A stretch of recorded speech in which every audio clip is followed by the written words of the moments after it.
Bonjour à tous et bienvenue dans ce best-of des meilleurs quiz de trade ou pas trade de l'année 2022. Cette émission est un document à caractère promotionnel puisque nous y parlerons notamment des produits de bourse Société Générale.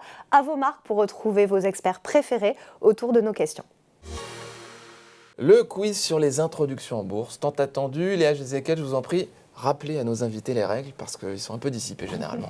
Alors, je vous donne la question, vous attendez que j'ai de nommer toutes les réponses pour buzzer. Merci messieurs. On y va pour ce quiz spécial introduction en bourse. Première question, quelle est la plus grosse introduction en bourse de tous les temps? Disqualifié Jean-Louis. C'est fou ça. Dès le début. Dès le début. Je vous en prie. Première réponse, Saudi Aramco. Deuxième réponse, Meta, soit Facebook. Et troisième réponse, Visa. Bruno, c'est pour vous. Saudi Aramco. Bravo Bruno, donc c'est la bonne réponse, Saudi Aramco. Donc ce qui est important de savoir, c'est que tous ces montants sont bien sûr les montants qui ont été mis aux mains du public et non bien sûr la valorisation globale de l'entreprise. Et en fait, cette IPO, malgré le fait que c'est été la plus grosse de tous les temps, a assez peu fait parler d'elle dans les médias. Pourquoi ? Parce qu'elle était essentiellement dédiée aux Saoudiens et que seuls 10,5% de l'introduction ont été finalement pris par des investisseurs étrangers. D'où finalement le peu de couverture médiatique par rapport à l'importance de cette IPO. Grosse introduction et très grosse entreprise puisque la valorisation est de l'ordre de 1700 milliards de dollars. Alors un point pour Bruno, 0 pour Jean-Louis, 0 pour Mathieu. C'est parti, deuxième question. Deuxième question. Lors de sa première journée de cotation en bourse à New York, quelle a été la variation de l'action Alibaba en 2014 ? Petit 1, moins 15%, petit 2, plus 38%, petit 3, moins 50%. Lancez-vous. Au hasard, plus 38. Bravo Bruno, vous êtes sur une lancée aujourd'hui, j'ai l'impression. Extraordinaire. Effectivement, plus 38%, c'est la hausse la plus importante de toutes les IPO durant la première journée de cotation. Pour vous donner un ordre d'idée, il y a eu 100 millions de dollars d'actions échangées pendant les 10 premières minutes de cotation. Alors 2 points pour Bruno, 0 pour Jean-Louis, 0 pour Mathieu. Ressaisissez-vous messieurs. Non mais tout à l'heure, moi je c'est vérifiais le si moment. ça marchait, c'est tout. Il n'y a que hein. 5 questions. Si vous laissez Bruno répondre correctement à celle-là, c'est fini. C'est fini. C'est fini pour vous. On arrête à la On a perdu. On arrête à la 3. Troisième question. Que signifie IPO ? Petit 1, Initial Public Offering. Petit 2, Introduction Public Offering. Petit 3, Initial Personal Offer. Ralenti. Jean-Louis. C'est Jean-Louis? Ça me semble, hein. Oui, c'est toi. Une. 2. Moi, je dirais. Oh là là là là. C'est Donc pour vous dites baisser. 2, Jean-Louis, Moi, c'est je ça suis là. Vous dites Introduction IPO, Public Offering. Introduction Public. Je vois que Je votre niveau initial, d'anglais est au top. Je mets initial, moi. Allez, je prends là. Attends. Ah, pardon. On Alors, laisse Léa alors. répondre. D'accord, mais j'ai dit Non deux. mais on a les réponses. Ah non, Deux. mais j'ai dit Deux deux, pour j'ai dit Jean-Louis. deux, donc, On envoie la Si, réponse. si j'ai bien compris, c'est pas ça. On envoie la réponse sur l'écran. Et Et non. Jean-Louis, désolé. Et donc, C'était j'ai pas la mis un point, première. quoi. J'ai même pas de point. Initiale. On sait que Mathieu allait répondre la une. Et on a donné je la sais, réponse je avant. Je c'est pense vrai. qu'on peut lui On accorder, peut lui la- accorder le effectivement. point. Donc ça fait 2 points pour Bruno, 1 point pour Mathieu, 0 point pour Jean-Louis. Pardon, je ne vous ai pas laissé Non, expliquer. non, mais effectivement, Initial Public Offering, c'est quand on liste une entreprise en bourse, c'est le moment où on offre initialement au grand public la possibilité d'acquérir une part de l'entreprise. Question numéro 4. Question numéro 4. Laquelle de ces actions cotées en bourse de Paris a effectué son IPO en 2019 avec une immense couverture médiatique ? Petit 1, la Française des Jeux. Petit 2, Corian. Petit 3, Aramis. C'est facile. Français des Jeux. Bravo Jean-Louis. Effectivement, ça a fait beaucoup parler de cette introduction puisque même le ministre de l'économie Bruno Le Maire a décidé de porter en fait la part dédiée aux particuliers de 33 à 44% tellement il y avait de demandes sur la Française des Jeux en donnant une priorité aux petits porteurs. Pour certains, cette introduction en bourse où le public français a été extrêmement sensibilisé et pris entre guillemets en faveur, puisqu'il y avait vraiment une dimension de favoriser les petits porteurs, a permis à de nombreux nouveaux actionnaires de rentrer en bourse et de se mettre le pied à l'étrier finalement à la bourse française. Alors 1 point pour Jean-Louis, 1 point pour Mathieu, 2 points pour Bruno. Question décisive. Eh oui, l'enjeu est énorme. Quelle entreprise a vu les cours de son action baisser de plus de 10% dans les premières minutes de cotation le jour de son IPO ? Petit 1, Robinhood. Petit 2, Meta. Petit 3, EDF. Meta. Donc c'est faux. C'est faux. Quoi? C'est faux. Bruno, Robinhood.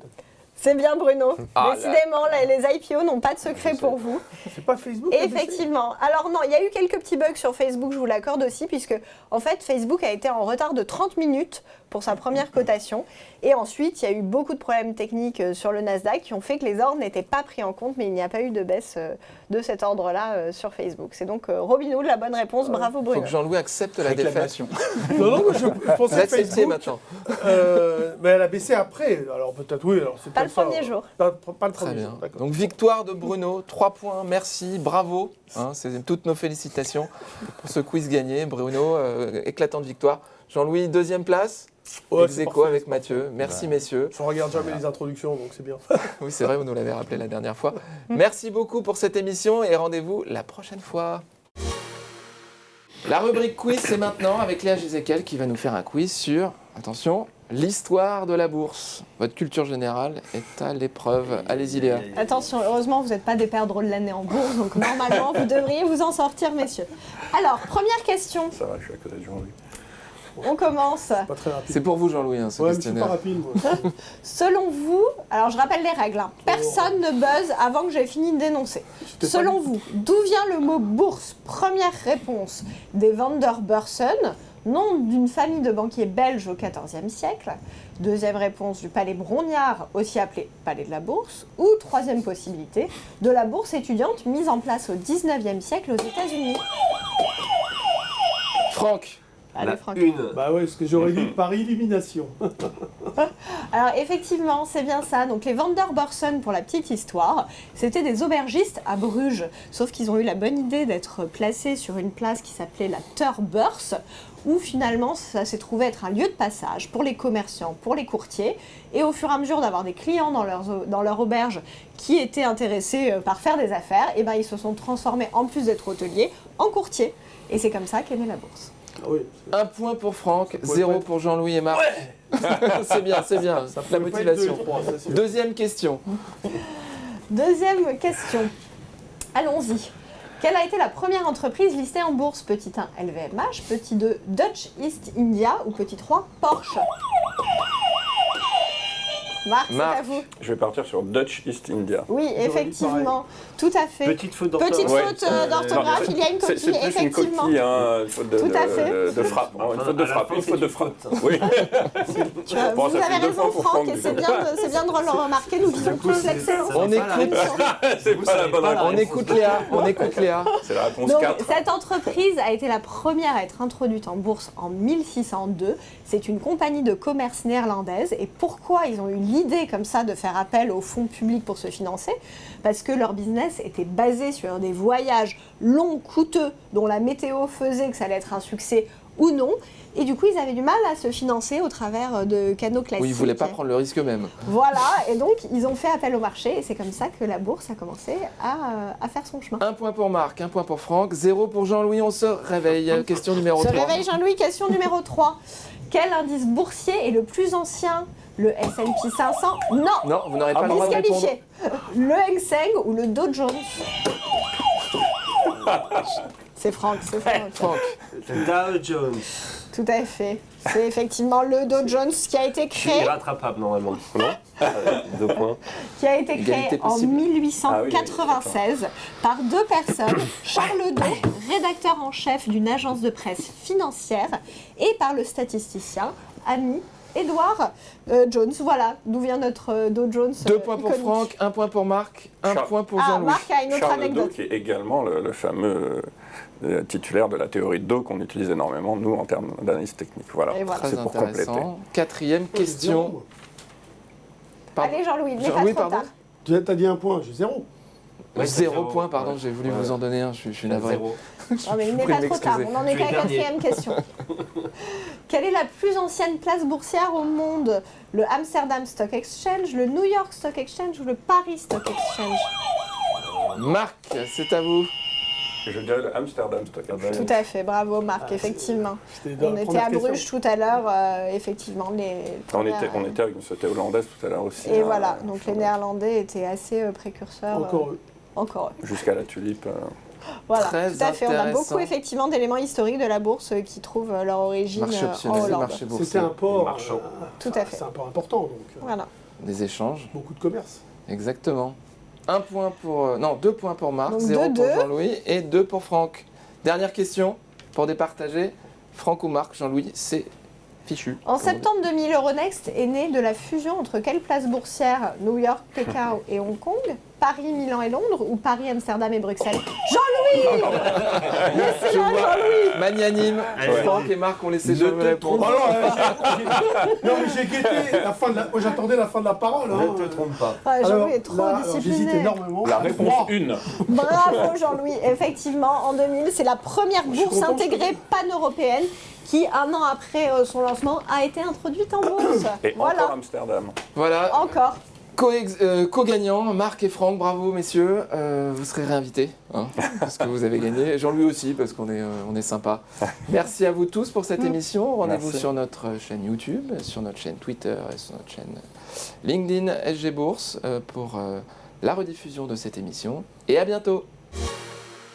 La rubrique quiz avec tout ce que vous avez voulu savoir sur les taux d'intérêt sans jamais oser le demander. Léa, c'est à vous. Vous connaissez les règles, hein? Vous allez nous les rappeler, Léa? Oui, tout à fait. Alors j'énonce la question et vous attendez la fin des réponses possibles avant de buzzer. Allez, on lance est la actuel première question. Qui est actuel? Pas moi. Personne, c'est pour les néophytes, Jean-Luc. Alors, quel taux parmi les suivants n'est pas considéré comme un taux directeur de la Banque Centrale Européenne? Réponse 1, le taux d'usure. Réponse 2, le taux de rémunération des dépôts. Réponse 3, le taux de refinancement. Le taux d'usure. Tout T'as à appuyé fait. avant, ouais. T'as pas fini de parler? Non, si. Ah non, elle avait fini. Ah non, je Trichez valide, pas, je valide. j'avais Je suis fini indépendant, par je valide. Un point pour Effectivement, Dorian. c'est le taux d'usure. Alors, le taux d'usure, on en a beaucoup entendu parler puisque c'est le taux maximum légal pour contracter un prêt. Et si jamais le taux dépasse ce niveau, on est dans ce qu'on appelle l'usure, qui représente un délit pénal. A contrario, le taux de rémunération des dépôts, c'est le taux d'intérêt auquel les réserves obligatoires des banques commerciales sont rémunérées, alors que le taux de refinancement, c'est le taux qu'applique la BCE pour les banques commerciales quand elles ont besoin de liquidités. Taux de rémunération qui a été négatif pendant de nombreuses années et qui est repassé positif, c'est ça? Exactement. Très bien, un point pour Dorian, 0, oui. Vous regarderez un ralenti. Hein. Très bien, avec plaisir. Je n'y manquerai pas. Léa, deuxième question, s'il vous plaît. Deuxième question. Quel est le taux actuel du taux directeur de la Fed? 2,75%, 3,25%, 1%. Alors, 3,25 pour moi. Oui, effectivement. 3,25, Bravo. très bien. En 2022, ça change vite en ce moment. ouais, ça change très Ça vite. dépend de quand est tournée Oui, l'émission. c'est ça. Surtout que depuis juin, ça fait 3 hausses de taux d'affilée de la BCE de 0,75%. Donc on est passé en juin d'un taux de 1% à un taux de 3,25%. Un point pour Mathieu, un point pour Dorian. Jean-Louis, c'est votre anniversaire au plus aujourd'hui. Donc il va falloir se réveiller. Hein. On vient de buzzer. Bon anniversaire. Léa, Quelle banque centrale présente aujourd'hui une politique ultra accommodante qui se caractérise par un taux négatif? Petit 1, la Bank of England. Petit 2, la Bank of Japan. Petit 3, la Reserve Bank of Australia. C'est Jean-Louis. Banque du Japon. Oui, très bien Jean-Louis, effectivement. 149, là, le dollarienne, là. Waouh, c'est... On Oui, un dira gros pas les mouvement. coulisses, mais c'est mon cadeau d'anniversaire, cette réponse. Effectivement, contrairement aux autres puissances, au Japon, on n'a aucun risque que les salaires augmentent. Il n'y a pas de risque de spirale inflation-hausse des salaires, puisque depuis 30 ans, le Japon est dans une situation de croissance molle et de déflation, ce qui n'est pas du tout le bon contexte pour négocier des hausses salariales, plus une culture au Japon qui n'est pas franchement à la négociation salariale. Du coup, au Japon, ils sont un peu à contre-courant, puisqu'aujourd'hui, ils ont une inflation de 3%, et leur objectif, eux, n'est pas de rester sous un seuil, mais de rester au-dessus du seuil des 2% d'inflation. un point partout pour chacun des candidats. Quatrième question, Léa, je vous en prie. Alors, question scénario d'investissement. Je pense que les taux d'intérêt des obligations assimilables du Trésor, les OAT, vont augmenter. Quel produit de bourse je dois choisir? Un turbo put sur l'OAT, un turbo call sur l'OAT ou un leverage sur l'OAT? C'est la vitesse. Hein. La 2 pour moi. Ah non, pardon, la 1, excusez-moi. Ah, trop J'ai tard. mal lu. Non, la 1, là, c'est le Non, put c'était sur à la 1. Jean-Louis après. Bah oui, c'est le put. C'est Ouais, c'est ouais. bien vu. Eh oui, effectivement, Ah là là. Jean-Louis, Alors, on deuxième explique, bonne on réponse. explique. Alors, oui, Réponse effectivement. Donc, il n'est pas possible aujourd'hui d'investir directement sur les taux d'intérêt. Par contre, il est possible d'investir sur les futurs, les contrats à terme sur les obligations des taux d'intérêt. Or, l'obligation étant une actualisation d'un flux futur, ça fonctionne à l'inverse. Donc si vous pensez que les taux en pourcentage vont augmenter, il faut investir sur la baisse de l'obligation. D'où la bonne réponse de Jean-Louis. Ça fonctionne à l'inverse. Vous prenez la tête, Jean-Louis. Mes félicitations. C'est pas si souvent. 2 points. Est-ce que je perds un point un pour point, du coup Mathieu, 1 point pour Dorian. Dernière question. Allez. À quelle obligation correspond le taux appelé BTP? Petit 1, une obligation allemande. Petit 2, une obligation américaine. Petit 3, une obligation italienne. Oh, c'est Jean-Louis C'est encore. Jean-Louis Il est encore. inarrêtable. Voilà, Jean-Louis. j'ai appuyé tout de suite, du coup. Tout de suite. Ah, Italie.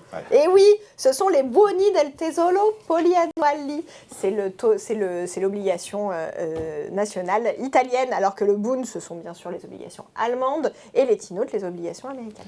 On applaudit Jean-Louis pour son Bravo, anniversaire Jean-Louis, qui gagne ce joyeux quiz anniversaire. brillamment.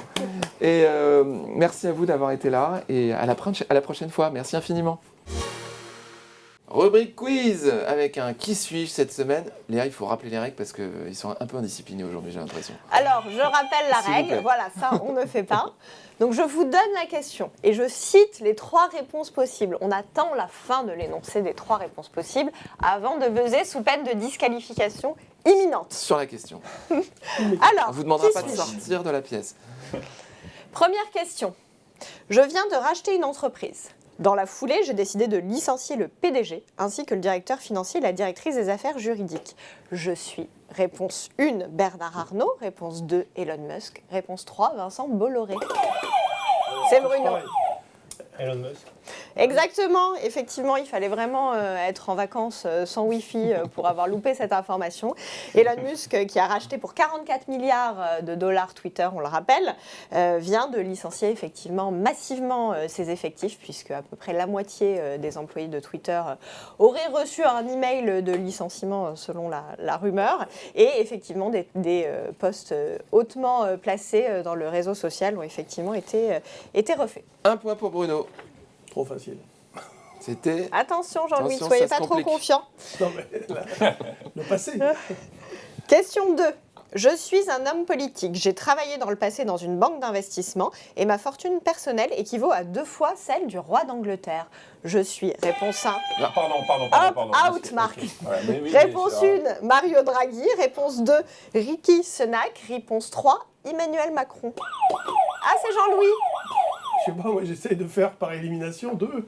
Oui, effectivement, tout à fait, bah, c'est bien, c'est une méthode qui fonctionne puisque le nouveau Premier ministre d'Angleterre a une fortune estimée à 730 millions de livres tout de même et il a un passé avant d'être de cette vie en politique qui est plutôt côté banque d'investissement et hedge fund. 1 point pour Jean-Louis, 1 point pour Bruno. Marc, réveillez-vous. Ah non, mais je buzz trop vite. Et Vous soyez êtes trop disciplinés. impatient. Question numéro 3. J'ai perdu plus de 11 milliards de dollars le jeudi 27 octobre en raison de la chute en bourse d'une entreprise dont je suis propriétaire. Je suis petit 1, Jeff Bezos, petit 2, Zhang Yiming, petit 3, Mark Zuckerberg. C'est Jean-Louis. C'est il me Jean-Louis semble. encore. Marc. Vous Tout le à connaissez fait. C'est pas moi. Vous le connaissez C'est pas... C'est pas moi. Effectivement, c'est Mark Zuckerberg puisque ce jour-là, Meta a perdu 25% en bourse, ce qui équivaut pour lui finalement à une perte de 11 milliards de dollars. C'est quand même une mauvaise journée pour Mark, on ne va pas se le cacher. L'action était au plus bas depuis 2016 et sa fortune ce jour-là était passée de 140 milliards de dollars en 2021 à 40 milliards ce jour-ci. Voilà. Ça serait intéressant de voir combien Jeff a perdu aussi, parce que Amazon, là, depuis un petit mois, Ah oui, je pense qu'on est pas très loin là. Mais là, c'était sur un jour, donc c'était vraiment oui, marquant. je sais. Ouais, mais, 2 points pour Jean-Louis, 1 point pour Bruno. Marc, c'est... ah oui, je sais. Votre sais, avant-dernière Marc, c'est le moment là. 4e question. Je détiens un Varan Call sur l'action Kering dans mon portefeuille. Je suis persuadée que si l'action Kering augmente, mon produit de bourse prendra forcément de la valeur. Je suis petit 1, un spécialiste des produits de bourse. Petit 2, François-Henri Pinault. Ou petit 3, un investisseur non aguerri. Bruno. Un spécialiste. Ah Alors, non. est-ce que ça a buzzé avant la fin de oui. l'énoncé ou pas? J'ai l'impression. On va lui donner, mais comme la réponse est... Non, moi je dis non. Alors, Bruno, j'ai pas entendu là. Spécialiste des produits. Non, faux. Moi, Marc, c'est pour Un vous. investisseur non aguerri. Exactement, c'est un investisseur non aguerri À parce cause qu'il de est... la volatilité Voilà. et de la valeur tournante. Il est sur un VAR en call, donc effectivement, si l'action Kering monte du côté du scénario directionnel, il est dans le bon sens, donc il a quand même une forte probabilité que son produit augmente, mais un VARAN ne varie pas, sa valorisation ne varie pas qu'en fonction du scénario du sous-jacent, il varie aussi en fonction de la volatilité implicite sur le titre et de la maturité du temps qui reste jusqu'à la fin de vie du produit. Donc, ce n'est pas le seul paramètre à en prendre en compte et il ne prendra pas forcément de la valeur. Pas à 100% d'écart. Marc, 1 point. C'est Ouf. bien. Je vous félicite. Bruno, 1 point. Attention. Et Jean-Louis, 2 points. Dernière question. pour vous Cinquième question, départager. tout peut basculer. Je suis un indice boursier composé des 40 plus grosses capitalisations boursières de mon pays et je suis un indice dit Total Return où les dividendes sont réinvestis. Qui suis-je? Petit 1, le DAX, petit 2, le S&P, petit 3, le CAC. Ah, je sais pas. Bon, Tiens, Le DAX. Bah oui. Bravo. Effectivement, le DAX, donc la subtilité, c'est qu'avant Oui. c'était le DAX 30 et qu'il est passé au DAX 40 en 2021, c'est assez récent. Le S&P, quant à lui, bien sûr, c'est les 500 plus grosses capitalisations des États-Unis et le CAC regroupe bien 40 valeurs, mais pour autant, c'est un indice qu'on appelle price return, c'est-à-dire que les dividendes ne sont pas réinvestis. Comme la plupart des indices internationaux, Tout le à DAX étant une exception. Merci beaucoup à tous. Donc, victoire de Bah, Julie. moi, Égalité. Ex aequo. ex aequo justement, entre du coup. Bruno. donc c'est moi qui ai gagné. Voilà, par élimination. Ex aequo entre Bruno et Merci. Jean-Louis. Marc, merci de votre participation. Vous ferez mieux la prochaine fois. Ouais. Merci de votre attention pour cette émission. Si vous aimez l'émission, vous pouvez cliquer sur like sur nos réseaux sociaux. Et à la prochaine fois. À vos marques. Prêts, partez. C'est à vous tous de jouer. Là, vous pouvez jouer au quiz de Léa Jézéquel sur l'analyse technique. On va voir si vous êtes des vrais spécialistes. Ouais, c'est pas évident pour moi aujourd'hui. Je vous demande quand même un peu d'indulgence parce que je sais que pour une fois, vous êtes tous beaucoup plus experts en la matière que moi. Donc j'espère quand même avoir réussi à trouver quelques angles où potentiellement il y aura un petit peu de compétition entre vous. Alors je vous rappelle les règles. J'énonce la question. Vous attendez d'avoir la fin des énoncés des réponses potentielles pour buzzer sous peine de disqualification. C'est celui qui va peser le plus vite là. À quoi oppose-t-on souvent l'analyse technique? Petit 1, l'analyse boursière. Petit 2, l'analyse fondamentale. Petit 3, l'analyse graphique. Elle n'a pas fini, là. Allez, J'ai fait Jean-Louis. comme c'est. Elle a pas Non, fini. non, j'avais fini. 2. 2. Réponse, s'il vous plaît, en régie. Effectivement, c'est bien l'analyse fondamentale, puisque l'analyse technique, vous l'avez compris après cette émission, est basée sur l'historique de cours, peut-être très court terme, contrairement à l'analyse fondamentale, qui étudie les fondamentaux économiques et financiers d'une société et qui peut s'apparenter plus à de l'investissement moyen-long terme. Franck, vous ne saviez pas ça? Vous n'avez pas répondu? Si, mais je Vous êtes fatigué laissais aujourd'hui. l'opportunité à mes pairs de répondre. Moi, j'ai pas eu le temps, j'ai suivi les règles. Hein. Deuxième Il y avait pas question. ce droit, je crois. Deuxième Ouais, question. On monte un petit peu le niveau, attention. Qui est considéré comme le fondateur de l'analyse technique? Petit 1, Munehisa Oma. Petit 2, Charles Dow. Petit 3, Warren Buffett. Ah bah Jean-Louis. Dao. 2. Eh ben non, c'est ça l'erreur. J'aurais Et dit bravo. pareil. Pour le coup, j'aurais répondu pareil. Donc, Ah, non, C'est Oma C'est le japonais. Ah bah allez-y, allez-y, c'est on reprend les là. Japonais. Je sais. Alors, C'est la une, puisque ce sont les Japonais. bougies japonaises. Qui, Ouais. non, tout à fait. écoute. moment de culture. En Culture fait, bourse. qui ont commencé à analyser l'évolution des cours du prix du riz. Et c'est comme ça que, Franck, c'est parfait. avec les chandeliers japonais, et on a créé indirectement l'analyse technique. Vous avez quelque Franck chose à a tout ajouter? dit. Effectivement, Munehisa Oma, né au XVIIIe siècle, surnommé le dieu des marchés, est le fondateur de l'analyse technique. Il a engrangé plus de 10 milliards de dollars en spéculant sur le riz. Et en fait, pour la petite anecdote, il avait commencé sur des feuilles de papier de riz, c'est ça qui est quand même incroyable, à consigner des informations sur les variations de cours du riz, le plus haut, le plus bas, la clôture. Et en consignant tout ça, il a commencé à remarquer des modèles, des signaux d'achat et de vente. Et ça a été le début des chandeliers japonais. Alors, Charles Dow n'était pas une réponse complètement à Ah oui. côté des clous, Jean-Louis, puisque Charles Dow, plus tard, est considéré comme un des grands Figure. inspirateurs voilà, de l'analyse technique, mais ce n'est pas lui le fondateur. Les retracements de 50%, c'est d'eau. Donc en fait, Bah, à ce moment-là, on Tant peut qu'on remonter est la dans, tuliche et ils puis font parce des que là, coups. c'est pareil, il y avait des. Jean-Louis, 1 point. Franck, 1 point. Mathieu, 0. Allez. On continue. Alors, troisième question. À quoi correspond cette figure? Petit 1, un triple top. Petit 2, une épaule tête-épaule inversée. Petit 3, une épaule tête-épaule. Je note que. Jean-Louis est Il a envie de gagner aujourd'hui, est rapide aujourd'hui. Épaule, tête, épaule. Tout à fait. L'épaule, tête-épaule. Donc, je pense que sur le graphique, c'est assez clair. Vous arrivez à comprendre pourquoi c'est épaule, tête-épaule. C'est une forme qui prédit la baisse de l'actif au niveau bas de l'épaule droite. Il faut, en plus de cette configuration graphique, des conditions très précises en termes de volume pour que l'épaule, tête-épaule soit inversée. Et bien sûr, l'épaule, tête-épaule inversée et l'inverse, c'est-à-dire que ça va prédire une hausse des cours, alors que le triple top, lui, est une figure baissière après 3 points atteints. Et si on peut rajouter un truc, c'est que c'est une figure de retournement de moyen terme. Et à tous ceux qui cherchent des épaules et des têtes-épaules un peu partout, il faut absolument que cette figure intervienne après une grande phase de hausse. Et c'est seulement là qu'on a un retournement de tendance. Si on cherche des têtes-épaules au milieu d'un range, d'une oscillation horizontale, ça ne fonctionne pas. Ça qui est assez complexe dans l'analyse technique, c'est qu'on se rend compte qu'en plus de la figure visuellement identifiable, il y a tout un contexte autour qui permet de valider ou Figure d'invalider. d'essoufflement. Très intéressant. Donc 2 points pour Jean-Louis, 1 point pour Franck, 1 point pour Mathieu. 0. Tu dis 1 Zéro. Ouais, c'était parce que j'étais de bonne humeur. Non, 0, pardon. C'est gentil. 4e question. Laquelle de ces affirmations est un des 3 grands principes de l'analyse technique? Les événements macroéconomiques sont primordiaux. Première réponse.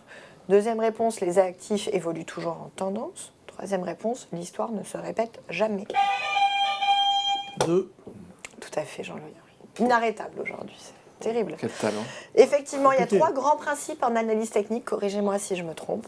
Premier principe, on peut lire toute l'information disponible sur une valeur dans le cours à l'instant T de cette valeur. Deuxième grand principe, les actifs évoluent toujours en tendance. Et troisième grand principe, l'histoire se répète. Un petit bémol, on peut lire toutes les informations disponibles à un instant T sur un cours. C'est ce que sans doute de grands analystes techniques disent, mais Franck, vous disiez un peu l'inverse. L'analyse technique est un instrument de timing et on doit garder un œil assez attentif sur les fondamentaux d'une entreprise. Toute l'information est dans les cours. Le marché est censé avoir toujours raison, Oui. mais les comportements court-termistes entraînent du bruit. Et quand on vise un peu plus loin, la concurrence est beaucoup moins féroce. Et si on sait ce sur quoi on est en train de se positionner en mettant le temps dans notre camp, on parlait de ce tout à l'heure de Alten qui reverra les 160, c'est qu'une question de temps voilà, donc mettre un maximum de chance derrière soi. Intéressant. 3 points. Faire attention parfois, parce que je me souviens d'une époque où Alcatel devait revoir les 100 euros et on les a jamais revus. Malheureusement, on les a pas vus. 3 points Dernière question. pour Jean-Louis, 1 point pour Franck, et 0 point pour Mathieu, excusez-moi. Allez, challenger un peu Jean-Louis, là c'est trop facile Ouais. pour lui. 5e question. Qui est le fondateur des angles de Gann? Première réponse, Ralph Nelson Gann. Deuxième réponse, Cyril Gann. Troisième réponse, William Delbert Gann. Allez, je prends la une. Et non, malheureusement. Allez, oui, vas-y. C'est la 3. Oui, bravo. Franck, vous êtes réveillé sur le tard, mais c'est bien. Oui, effectivement, c'est William Delbert Gann, qui est un mathématicien et un trader très connu, qui a fondé la théorie des angles de Gann. Alors, assez complexe cette théorie, puisqu'en fait, ces angles permettent de quantifier une pente d'une tendance relative à une tendance principale. Donc peut-être vous serez en mesure de l'expliquer un petit peu mieux que moi dans un moment. Ralph Nelson Gann, quant à lui, en fait, c'était une fausse réponse, puisque c'est Ralph Nelson Elliott, son vrai nom, et c'est lui qui a créé les vagues d'Elliott, autre figure importante en analyse technique. Cyril Gann, pour votre information, c'était la petite blague, puisque c'est un champion d'arts martiaux, il n'a donc pas grand-chose à voir avec le domaine qui nous intéresse. Bougie ici. japonaise, arts martiaux, non. Merci infiniment, donc victoire sans appel de Jean-Louis. Bravo Jean-Louis. Hein. C'est pas Merci. si souvent que vous gagnez le quiz. Ah ouais. Non mais j'ai compris Non, mais qu'en j'ai fait, envie de vous- il fallait faut appuyer buzzer au avant. moment où elle finit de parler. Ah, oui. Ouais. Très bien. Merci Une infiniment. seconde avant. D'accord. Merci à tous pour cette émission très intéressante et à la prochaine fois. N'oubliez pas de cliquer sur j'aime si cette émission vous a plu. À bientôt. À vos marques ou quiz finalement. Parfois on dit à vos marques, parfois on dit quiz, mais c'est un questionnaire et nos invités ont l'occasion de se départager en répondant aux questions que Léa va nous poser. Je vous en prie Léa, c'est parti. Alors, la thématique du jour c'est... Les devises. Ah, les devises. Les devises, les règles du jeu restent inchangées. Je donne la question, l'intégralité des réponses, vous n'avez pas le droit de buzzer avant que la dernière réponse possible ait été énoncée. On y va. Première question. Quel va être l'impact d'une hausse des taux d'intérêt sur une devise? Première réponse possible, haussier. Deuxième, neutre. Troisième, baissier. Jean-Louis. Hausse des taux, intérêt sur la devise haussier. Exactement. Quand on a une hausse des taux, ça augmente la rémunération des avoirs libellés dans cette devise. Cela attire donc plus de demandes indirectement pour cette devise, ce qui fait augmenter la paire. Et inversement, en cas de baisse des taux, on a d'ailleurs pu le voir récemment avec la baisse de l'euro-dollar, car la Fed a augmenté ses taux bien avant l'Europe. Le USD s'est donc renforcé à ce moment-là. J'en profite pour parler du magazine Strike, le numéro de décembre 2022, dans lequel il y a un excellent article macroéconomique, et notamment un point sur les devises et leur révolution en 2023. Merci beaucoup, Jean-Louis. 1 point. 0 pour Marc, 0 pour Frédéric. Deuxième question, Léa. À quoi correspond le terme G10? Première réponse, les 10 monnaies les moins échangées. Deuxième réponse, les 10 monnaies les plus échangées. Troisième réponse, les 10 monnaies historiquement plus fortes que l'USD. Frédéric, c'est à vous. 2, non? Alors 2, les 10 monnaies les plus échangées.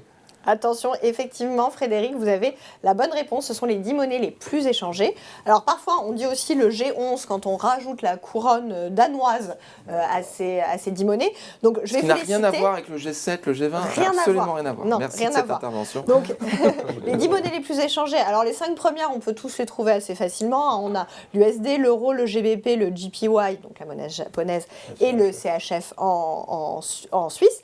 Est-ce que vous avez une idée des 5 autres? Allez, pêle-mêle, allez-y. CAD. Effectivement, CAD, le dollar canadien. Le yuan? Non, le yuan n'y est pas. C'est vrai? Non. Je dirais l'AUD peut-être. L'AUD, Australian Dollar, très bien, Marc, vous êtes calé en devise. Il vous en manque 3. South Africa? La couronne norvégienne. Ah oui. Et je vous donne les 2 derniers. Le Le SEK. NZD, Ah qui oui, est oui, la monnaie de Nouvelle-Zélande. Nouvelle-Zélande. Ouais. Et en Suède, le SEK, Ah oui, qui bien est sûr. aussi une monnaie très échangée. Alors, Voilà. 1 point pour Frédéric, 1 point pour Jean-Louis, 0 Un pour point Marc. pour Marc parce qu'il a quand même trouvé les deux. Non, absolument pas. 0. Troisième question. Laquelle de ces affirmations est vraie? Première réponse, le CNH est une devise hongroise et le CNY est une devise chinoise. Deuxième réponse, le CNY est une devise chinoise traitée en Chine continentale et en dehors. Troisième réponse, le CNH est une devise chinoise qui se traite uniquement en Chine. Je Marc? dirais la 2. Et non. Ah, la 3 alors. C'est pas à vous. Et vous n'avez pas appuyé Buzzer, sur le... c'est à vous, c'est à Non, vous. je sais pas moi. Ah, si, 3. si, non, c'est 3 parce que la devise hongroise c'est pas le CNH. Ça, Vous n'avez plus la parole, Marc. Effectivement, c'est le Jean-Louis. 3, bravo Jean-Louis, c'est un peu un coup de chance, Il a mais été vous vite, êtes bien rattrapé. Oui, le CNH est une devise chinoise pour l'extérieur seulement, et donc contrairement au CNY, qui est donc la devise interne à la Chine, qui elle est fixe, enfin quasiment fixe, puisque elle est autorisée à varier entre plus et moins 2% du fixing du dollar USD Par rapport au tous dollar, les jours. Et le CNH, pour la petite histoire, est inexistant dans le réseau bancaire grand public en Chine. C'est pas possible, par exemple, de faire un virement à votre ami en CNH. 2 points pour Jean-Louis, 1 point pour Frédéric. Je plaide 0 ma pour cause Marc. quand même parce que c'était pas évident. Je ne Merci. suis pas complètement planté. Ouais, et, Oui, je savais que. Qui a dit que les Je questions de savais- Léa étaient Ah évidentes? non, mais je savais que. Non, parce que d'entrée, je savais que c'était pas la une, parce que la devise hongroise, c'est le HUN. Écoutez, on donc, vous pardonne. Voilà. Vous avez Quatrième encore question. 2 questions pour vous refaire. Quatrième question. Je pense que l'euro va se renforcer face au dollar US. Quel produit choisir? Petit A, un turbo illimité best put euro USD. Petit 2, un leverage x10 euro USD. Petit 3, un stability euro USD. Jean-Louis. Ben, si l'euro va se renforcer, c'est le 2. C'est Ouais, fois, Effectivement, tout à fait. Donc le J'aurais- leverage permet j'espère d'investir qu'il sur la se plante, mais- hausse de la paire. Et si on est acheteur d'euros et vendeur de dollars, forcément, on investit sur une hausse de l'euro. Jean-Louis, 3 points. C'est quasiment plié. Marc, 0 et Frédéric, 1. Sauvez l'honneur, Marc. Oui, bah oui, on va essayer. 5e question. On n'a plus pas. On n'a plus pas. Ah, si, si, ah, non. S'il vous plaît, un peu de À discipline. quelle paire de devises fait référence le terme câble? L'euro USD, le NZD USD ou le GBP USD? Il a été gentil. Moi, je dirais la 3. Comme Bah, ça, bravo. au hasard. Oui, effectivement. Alors, Ah. c'est une expression qui nous vient du 19e siècle, où les transactions entre la livre et le dollar se faisaient via un câble transatlantique. Exactement. On dit cable ou c'est un terme On dit français? cable. Cable. On dit cable. D'accord, câble. Pardon, Bon, très bien. excusez-moi. Marc, bravo, vous Ah non, avez non, sauvé. non, mais on dit câble chez nous, mais J'imagine. les anglo-saxons disent cable. Oui, nous, on est toujours Voilà. francisés. nous. Ouais, Très absolument. bien. Merci infiniment, c'était très intéressant. À la prochaine fois. Merci à tous de nous avoir suivis au courant de l'année 2022. Nous vous souhaitons de très joyeuses fêtes de fin d'année.